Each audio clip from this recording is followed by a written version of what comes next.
Hi everyone, so this is Malcolm. It's nice to see you again, at least I wish I could. As you can see, I've just had my post-lockdown haircut and lost the fight with the lawnmower. So this is a little bit on prayer, following the theme that we've been going through in these services. So I mean, I know that this is a very difficult time for many people. There's so much uncertainty around, and you know, our hopes, our goals, our dreams, our plans, many of them are up in the air. And you may know that my sister has been very unwell. And many of you and an awful lot of other people have been praying for me, Louise and Hannah, as we seek to help her. She, when I say unwell, it's mental health. So she is just got to a point where she really can't cope with life anymore, and she wants to end it. That's obviously a very difficult thing to deal with, as a brother, and as a niece, and as a sister-in-law, if I've got that right. But we have felt enormously, I mean, particularly sustained and supported by the prayers of others through this. I was down there for a while, in the thick of it, and it's very up and down. And you know, getting through it and coping with it is not easy. I'm not going to pretend it's very challenging. And God has led me to a passage that you'll all be familiar with, from the Gospel of Matthew, and it's the one about Peter getting out of the boat. Let me just read it to you. And early in the morning he came walking toward them on the sea. But when the disciples saw him walking on the sea, they were terrified, saying, "It's a ghost." And they all cried out in fear. But immediately Jesus spoke to them and said, "Take heart, it is I. Do not be afraid." Peter answered him, "Lord, if it is you, command me to come to you on the water."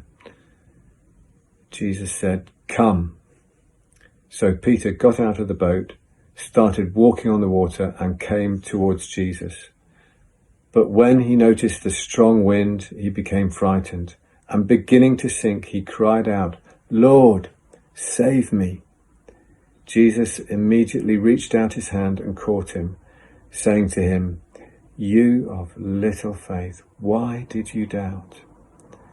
When they got into the boat, the wind ceased, and those in the boat worshipped him, saying, "Truly, you are the Son of God." So I'm reading that from a book that, you know, a number of you may know, by John Ortberg, and it's called "If You Want to Walk on Water, You Have to Get Out of the Boat." And it talks about fixing our eyes on Jesus, not looking down, not looking at the wind and the waves, or being drawn down, allowing our thoughts and imaginations to cause us to fly off in different directions. That would just take our eyes off Jesus and the promises that we have in him. I know that Jesus, that the Lord sees my sister. I know that he loves her and that he is with her. We hope and pray that we will see her again. She's currently missing.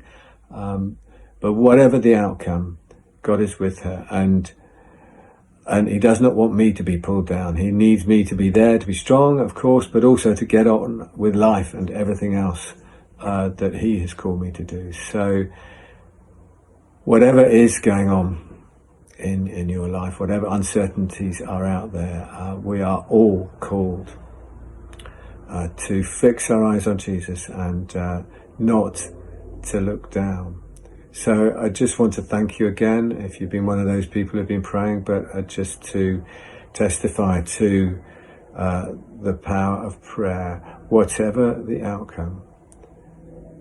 We keep our eyes fixed on Jesus because his ways are perfect. His ways are infinitely higher than all of our ways. If we look down at the waves, whatever we have to face in life, whether it's the small things or the big things, maybe it's the visions, the goals, or times of crisis, looking at the waves is never a good idea. All you do is sink. So thank you again for your care and concern for each one of us and my sister. God bless.